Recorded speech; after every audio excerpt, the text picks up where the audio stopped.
Hey y'all, welcome to the Coyote Trapping School Podcast, episode number 17. Thanks for joining us here, and in this week's episode, we're going to talk about pan covers. There's tons of different options out there for pan covers, but if you're new to trapping, you might not even realize that you need to use pan covers or what it does.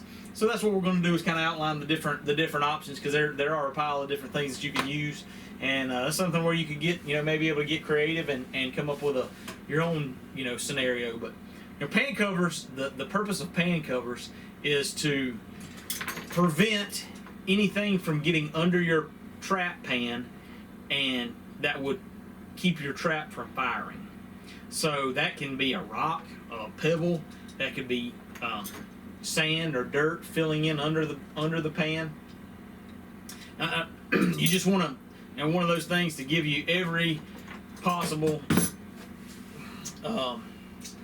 way to make sure that trap stays active and able to make a catch. And, depending on your soil conditions and things like that, you may or may not need to use anything as much as some other places. I know sand typically can fill in a little bit more than clay, but in general, I've trapped a whole lot of places, but I've covered a little bit of geography, and in all cases I wound up using something for a pan cover. And there's several different options. It's called a pan cover because a lot of times you put something over the pan, and it kind of covers an area not just directly over the pan, but it covers area around the pan. To keep anything that you sift, when you're sifting and covering your trap with dirt, like I said, to keep anything from coming in from the sides and filling in under your pan. You want to make sure that void is always open so that trap can fire easily. But it doesn't necessarily have to be something, there are things that you can put under your pan to make sure it stays open. And so, like I said, we're going to talk about a few of those. A couple of initial ones is screen. So you can have fiberglass. They got fiberglass screen covers. And also, you can buy these, and they're usually sized for a certain size trap, and you just put it, you get your trap kind of bedded and set, and just put that thing right over the pan. They usually have a notch in them for the dog, so you kind of situate the dog where it's free to fly up. There's no not hindered there, and then typically you want it to fit all completely inside of the jaws, and that's just so there's not the possibility that the trap gets fired and the animal's foot gets caught and the pan cover is between the trap, the jaws, and the foot, because that could, may or may not be super likely, but it could give enough leverage, enough slippage, whatever, to allow that animal's foot to pull out of the trap. So, most cases you want your trap. I don't know of any case where you wouldn't want your pan cover to fit completely inside of your trap jaws, or even tucked underneath your trap jaws. So you can have the fiberglass, and they also have aluminum pan covers, aluminum screen pan covers.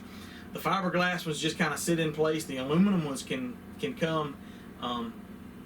And they can be made. They've got a little more tension to them, and so you can actually use those, kind of tuck them under your jaws to kind of increase the kill area of your pan, to where they've got, like I said, they're just rigid enough that they can kind of increase your pan size, kind of like an expand pan, without having that larger pan there, just because when you have it draped over your pan and then tucked in underneath the jaws. An animal could step on, not directly on the pan, but just off to the side of it.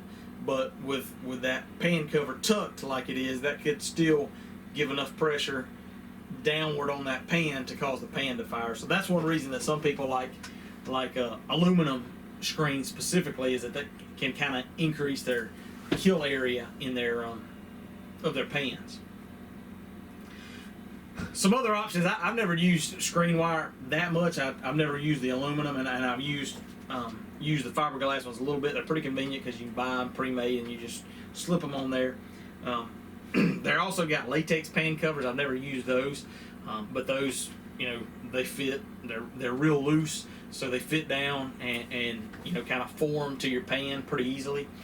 You can also cut trash bags. That's what I used to do at one point, was cut black unscented, always unscented trash bags, and large enough they kind of did the same thing. They would kind of fold over and form over your trap pan, and then you just fill in over top of it and you're good to go. The thing I liked about the trash bags, one, it was pretty easy. You stick a whole bunch of them in a Ziploc bag, and if they were black, so they didn't stand out. If your trap got a little bit washed out, you didn't have some kind of light colored or white colored pan cover sitting there.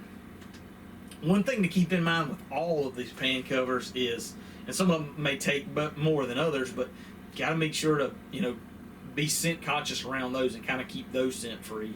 Because if your traps are dyed perfect and you're wearing gloves and all this, but you get a little scent on your pan cover that goes right over your pan, that's gonna be a dead giveaway that, hey, I need to use caution here, or I'm gonna dig that up instead of digging in the dirt hole where you want them to dig. So that's always something to keep in mind, is be sure to be extra cautious around with scent in your pan covers.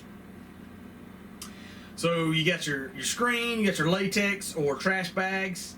They also have underalls, which are a little foam, and they also typically come sized specific for traps, and they're sized for the pan, so they fit and kind of fit perfectly under the pan. And I don't know if it's sponge, it's some kind of little foam where it fills in completely, but it's still it still gives enough that it'll allow that pan to fire. So you got underalls, and then what I've started using lately, I've been using this for probably the last 6 or 8 years, is just polyfill. You can buy this pillow stuffing, is all it is, from Walmart. You can get a giant bag of it for like $5 or $8. I mean, it's real cheap, and you just roll it up and stuff it under your trap.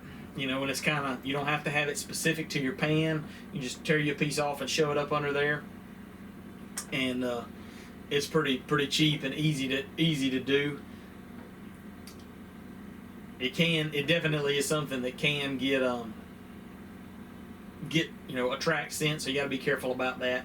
It also is white, and one thing that I've run into issues with in certain areas when I was trapping in Texas, we were, myself and Rusty Johnson, me and him were trapping together, and he was using the polyfill, and I was using trash bags and cut trash bags, and he was getting the mice or rats down there were coming by, and somehow they knew that they could sense that polyfill, and they were digging it out.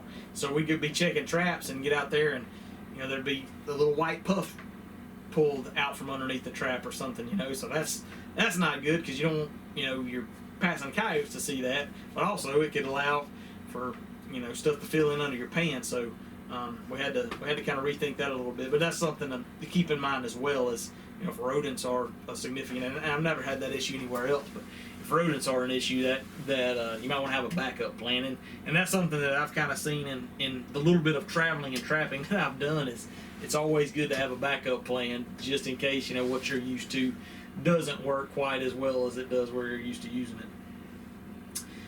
Then there's also, they make these things called trapper caps, and they look kind of like an upside down ice cream cone.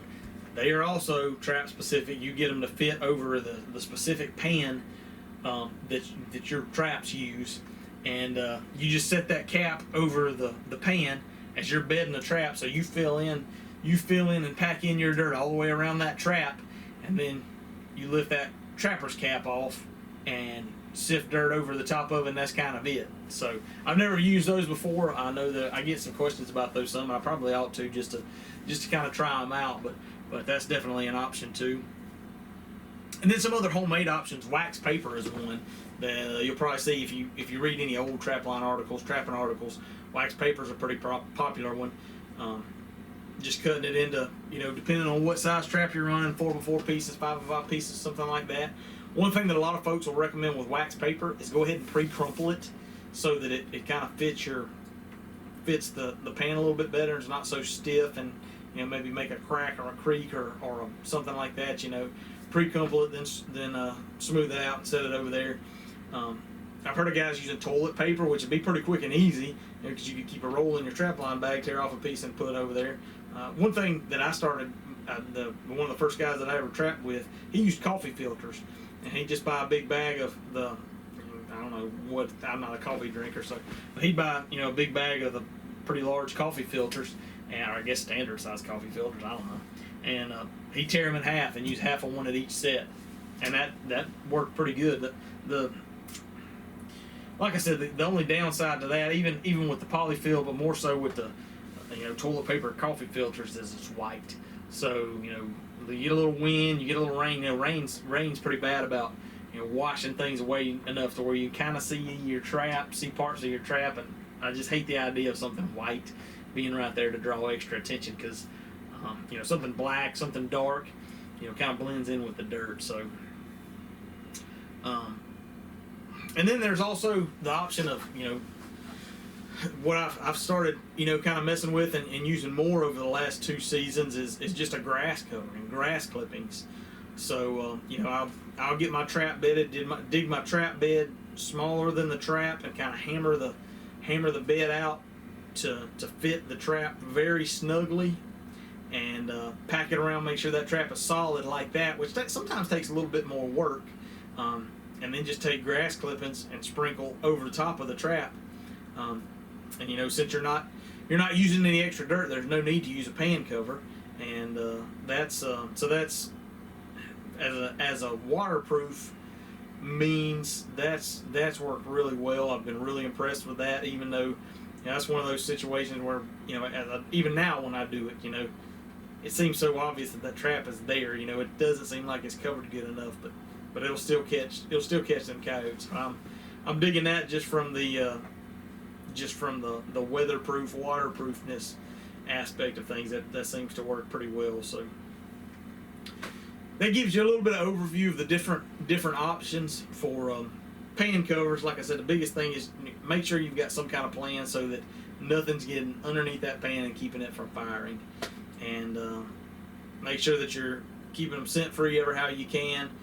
Have a backup if you're going away from home, and then try to keep your pan cover inside of the jaws so that you don't have any issues with pull outs, because the pan cover got caught around the animal's foot and he was able to slide his foot out. So that wraps it up on pan covers. Not a super in-depth topic, but like I said, there's definitely plenty of options, and that's one of the things where, man, if you have an idea, try it out, because I don't know who started trying out coffee filters or toilet paper, but it works for some people. So that's one of the neat things about trapping, is you can get creative and try things and learn pretty quick if it works or if it don't. So a little bit of instant gratification there, or instant disappointment, either way you look at it. But anyway, hope y'all are having a good time on the trap line, catching lots of fur, and I will see you on the semi-live trap line coming up soon. I am super excited. Hope you are too. Hope y'all are following along and having a good, safe trapping season, and we'll see you next time.